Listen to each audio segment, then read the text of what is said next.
Alright, we are going to simplify radicals in this video. And in order to do that, we need to know what a perfect square is. So a perfect square is any number that when you take the square root of, you get a whole number. So for example, if I take the square root of 16, I get 4. If I take the square root of 25, I get 5. Now if I take the square root of anything in between 16 and 25, I'm going to get a decimal. It's going to be 4 point something. So the key here is that we're looking for anything that we can take the square root of and get a whole number. Those are the factors I'm looking for. So for example, when I look at 12, I could rewrite this as the square root of 2 times 6, which then can be broken down into the square root of 2 times the square root of 6.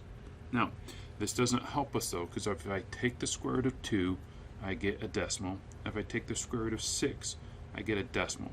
So that's not going to work.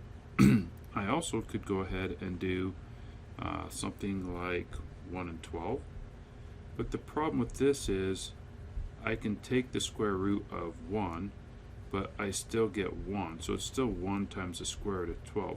This doesn't help us either, because our goal is to simplify. We always want smaller numbers. The smaller numbers, the easier this is. So neither of these two work. If I look at 12, I can do 4 times 3, and 4 is a good number because it's a perfect square.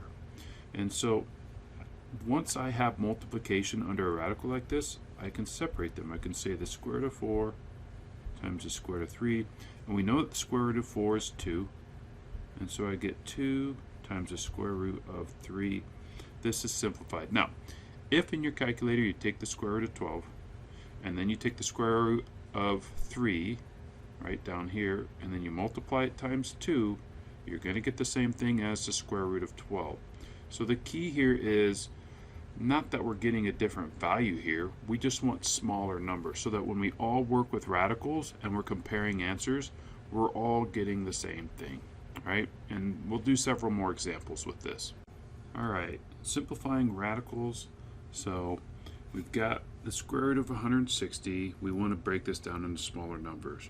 And so some options are, we could take 1 times 160, we could take 2 times 80, 3 doesn't go in, we could take 4 times 40. These are just some examples. Do like 5, there's a whole bunch of different ones here. But really what we're looking for is we're looking for perfect squares. So if you notice these numbers, none of them are on our list. Well, 4 is. So we could do 4 and 40. Right? These two would work for 160. So let's go ahead and do that. Let's go ahead and take, and so keep in mind there's some more factors I could use, but let's take 160 and write it as a square root of 4 times 40. And I can take the square root of 4. Let's go and break these up. This is the square root of 4 times the square root of 40. And the square root of 4 is 2, so I have 2 times the square root of 40. But the thing is, 40 is not simplified. This is the equivalent of taking a fraction, let's say 6/12, and reducing it down to 3/6. You've reduced it, you've simplified it, but we still could break the square root of 40 down. And so 40 could be square root of 4 times the square root of 10. Now, you'll notice up here, I put them together. Let me go ahead and change colors here. Right here I had 4 root 40, and then I broke them up. So anytime you have multiplication or division under the radical, you can split them apart like that.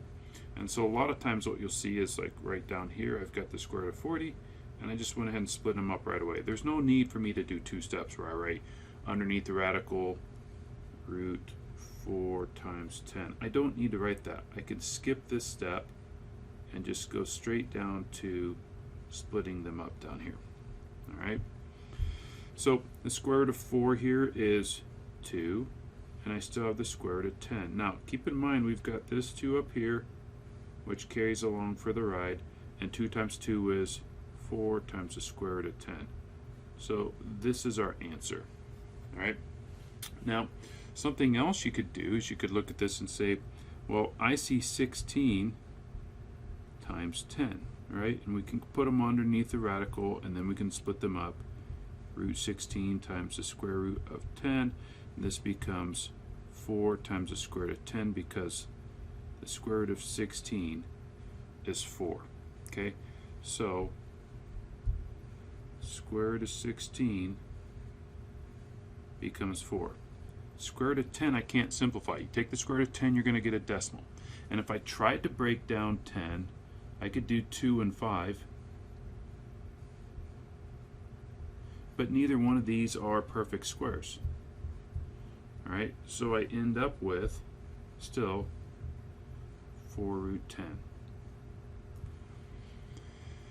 If I were to do 160 again, right, so let's say I picked square root of 2 times the square root of 80, or you pick some of these other, like there's a lot of factors that work. Let's see, 5 and 32, so the square root of 5 times the square root of 32.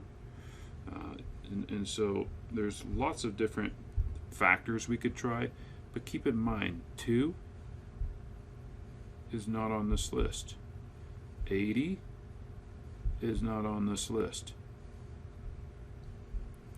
5 is not on this list, and 32 is not on this list. And how do we get this list? Well, if you're asking that question, again, it's perfect squares, right? 1, 4, 9, 16. The pattern here is this is 1 squared, 4 is 2 squared, 9 is 3 times 3, 3 squared, 16 is 4 squared. So up here 16 is 4 squared. The next number in the sequence would be 5 squared. 5 times 5, which is 25. And so when we're doing square roots, we're looking for perfect squares. If we were to do the cube root, we'd look for perfect cubes. It would be slightly different. But for right now, we're doing perfect squares. All right, square root of 48. We're going to break this up into 2 and 24. We could try 2 and 24. The problem is if I take the square root of 2, I get a whole number. If I take the square root of 24, I get a whole number. So the square root of 2 times the square root of 24, this won't work. I could do the square root of 4 times the square root of 12, because the square root of 4 becomes 2, right? The square root of 4 is 2. And then I have times root 12. If you look at 12, when you think about factors of 12, we have 2 and 6. 2 and 6 won't work, but 3 and 4 will. Now, when we write these, so I'm going to take this 2, I'm going to bring it down, and then I'm going to take 12, and I'm going to break it into 4 and 3. Now, I did say 3 times 4, and you'll notice I'm putting the 4 first. Get in the habit of writing your perfect square, because 2 square root of 4 becomes 2 times the square root of 3. This becomes 4 root 3. So when we simplify this, we get 4 root 3. 48, something you should be aware of is that it is 16 times 3. So I can break this up into 16 times 3. And the square root of 16 is 4. And then the root 3 comes along, it's 4 root 3. So you'll notice if you can find the bigger perfect square, for example on the right side here, the square root of 16, there's much less work to be done than what's on the left side when we found the smaller perfect square in 4. Alright, here we have the cubed root of 72, and we can see that it's a cubed root because of the 3 by the square root symbol. So it's not the square root, it is actually the cube root. And how do we get these perfect cubes up here? Well, again, 1, 8, 27, 2 to the third equals 8, 3 cubed is 27, 3 times 3 is 9, times 3 is 27, 4 cubed, 4 times 4 is 16, times 4 is 64, and we could keep going, right? And so I've got a list of perfect cubes up here. And so when you look at the cubed root of 72, are there any of these numbers that divide into 72? Well, we know that 72 is 8 times 9, and you'll see that 8 is one of our perfect cubes. So I'm going to go ahead and write this combined like we did before.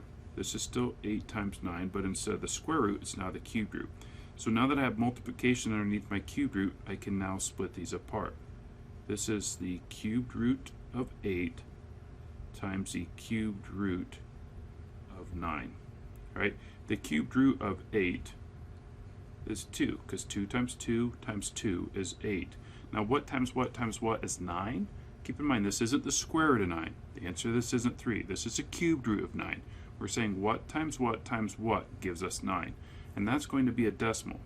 So we're just going to leave this as the cubed root of 9.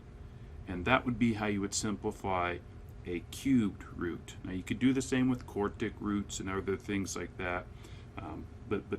So I want you to see the strategy. You apply the strategy to different scenarios. And so in this case, since we're doing perfect, or the cubed root, we're looking at perfect cubes to help us simplify. All right, here we have the cubed root of 250. So when you look at our list of perfect cubes, and by the way, you won't have a list of perfect cubes or perfect squares. It's just something you're going to have to sort of think about as you work through these problems. So normally you won't have these numbers to look at. But again, if you need to think of them, just go 2 to the third power is 8. 3 to the third power is 27. And you can start checking to see if these numbers go in, but I would say keep going up until you reach that number, or half of the number at least. Because again, the bigger the number, then the less times you're going to have to go through and simplify this. So 5 times 5 is 25, times another 5 is 125. So I can see here that 125 goes into 250, so I'm going to use that. So the cubed root of 250 becomes the cubed root of 125 times 2. Except for keep in mind that 2 has to be under the cubed root as well. Now the cubed root of 125 we said was 5, right? Because 5 times 5 times 5. So the cubed root of 125 becomes 5. And then I can't do anything with the cubed root of 2, so I write times the cubed root of 2. And that is the cubed root of 250 simplified. Alright, if I were looking at this problem from the start, and I didn't have these perfect squares up here, I asked myself, well, what are my perfect squares? 4, 9, that's 3 times 3, 4 times 4 is 16, 5 times 5 is 25, and I would ask myself, which of these numbers go into 30? 4 does not go into 30, 9 does not go into 30, 16 does not go into 30, and 25 does not go into 30. So the square root of 30 is already simplified. It would be the equivalent of seeing a fraction of 1/2, and you just know you can't simplify it. That's kind of where you need to get with simplifying radicals as well. All right, what do we do when we have some variables underneath? You kind of treat them like whole numbers in that what times what, right? And so, for example, if you had x squared, you could take the square root of that. If you have x to the 4th, you could take the square root of that. You'll notice here we have just a single x. So I can't take the square root of the x, but I can go ahead and break this down into 4 times 3 times x, all under the radical. And we can break these apart. Square root of 4 times the square root of 3 times the square root of x. This 4 becomes 2 times the square root of 3 times the square root of x. And you could potentially leave it like this, but the problem with that is you have two items underneath a radical, and so it just makes sense to bring them back together and combine them. So you have 2 times the square root of 3x. So if at some point you end up with something like this where you have 2 separate radicals, when you're done, just go ahead and take them and combine them together for your final answer. Let's take a look at the square root of 160x to the 7th. So as I look at this, I want to break this up. I want to deal with the number on its own, and I want to deal with the variable on its own. So what I can do here is I can write this as the square root of 160 times the square root of x to the 7th. Now, keep in mind that when we do this, we're looking for things squared. Now, we've already done the square root of 160, and we said that was 16 times 10. So again, we'll put these both under radicals. Square root of 16 times the square root of 10. Now, if you think about x to the 7th, we want this in terms of squared, right? So I've got the number on the left, my x to the 7th, I can break that down into the square root of x squared. Okay, I've used up 2 out of the 7.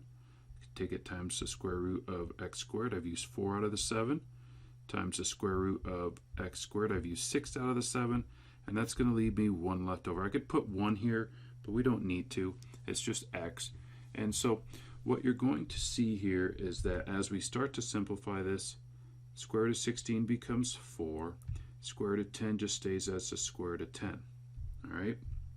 Now in terms of our variables, I have the square root of x squared. The square root of x squared is x times x times x, and this last one just stays the square root of x.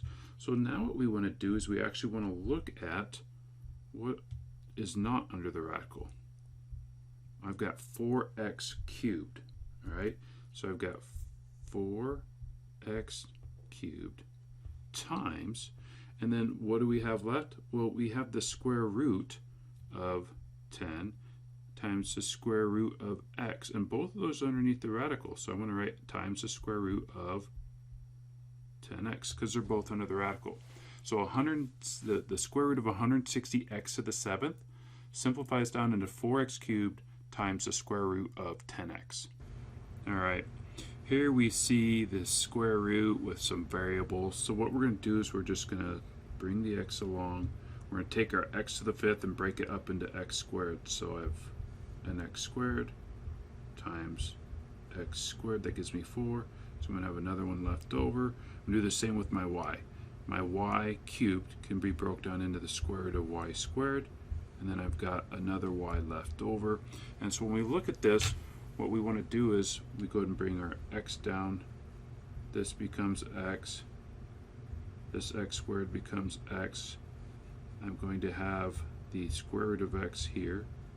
The square root of y squared becomes y. And then again, these are all arrows here. And the square root of y, I can't do anything with that, so it just stays the square root of y. Now I can combine all my x's together. So this is x times x, which is x cubed. I also have a y, so it's x cubed y, times the square root of, and what's under the radical? Square root of x, square root of y. So what was up on top, x times the square root of x to the 5th times y cubed, becomes x cubed y times the square root of xy once we simplify it. Alright, here we have the square root of 9x, so we want to see if we can simplify this. Well, we know the square root of 9 is 3, so we can write this as 3 times the square root of x. There's really nothing more to do here. Again, you could write this times the square root of 9 times the square root of x, and here we see the square root of 9 is 3, so we have 3 root x. Either way, this one you should be able to just hop straight down into the simplified form of it. Here we have the square root of 2x to the 5th. So as we look at this, we've got the square root of 2, because we can't, there's no perfect squares that go into 2. And then again, x to the 5th we're going to write as the square root of x squared times the square root of x squared times the square root of x. So these two right here will become x times x, which gives us x squared. And then we take it times the square root of, I've got a 2 and an x underneath the radical. They stay under the radical. There's our simplified radical form. Alright, here we have the square root of 23x. So if we think about our perfect squares, 4, 9, 16, 25. None of these go into 23. And so the square root of 23 stays the same. And then x, we can't take the square root of that either. So this is the same thing. So we could really just say, hey, this is already simplified. You don't have to do anything with this. This is already simplified. So our answer is root 23x. All right, when you see a problem like this, try and just sort of break it down a little bit. All right, I've got a 2 outside the radical and a 3 outside. So I'm going to put my 2 times my 3 out front. Underneath the radical, I have a 7x. I also have a 14x squared. So we want to go ahead and leave that all under the radical. Put my numbers first. I've got 7 times 14 times x squared. All right, and so now once I have these under the radical, I can kind of clean them up. All right, so 2 times 3 is 6. I can go and write 6. Now 14 I'm actually going to break down into 7 times 2. And notice here that 7 times 7, so this is times the square root of, I'm going to write this as 7 squared, right? Now I still have my 2 left over right here, so that will go into the radical. And then I have my x squared and x, so I'm going to leave it as x squared times x. And we can break these up if we want. This is 6 times the square root of 7 squared times the square root of 2 times the square root of x squared times the square root of x. And 7 squared and x squared, this becomes 7, this becomes x, this stays root 2, the square root of x stays square root of x. So let me put my multiplication symbols here. I've got 6 out front, which stays as a 6. So what do we have for whole numbers? Well, we have 6 times 7 times x. So 6 times 7 is 42x. And what do we have under the radical? We have square root of 2 and the square root of x. So this is going to be 2x under the radical. All right? So this is 42x times the square root of 2x is what that whole mess sort of simplifies down into. The key here when you see something like this, the 7 and the 14, let's go back and revisit that. Right, the 7 and the 14 here, notice that I took the 14 and broke it down into 7 times 2.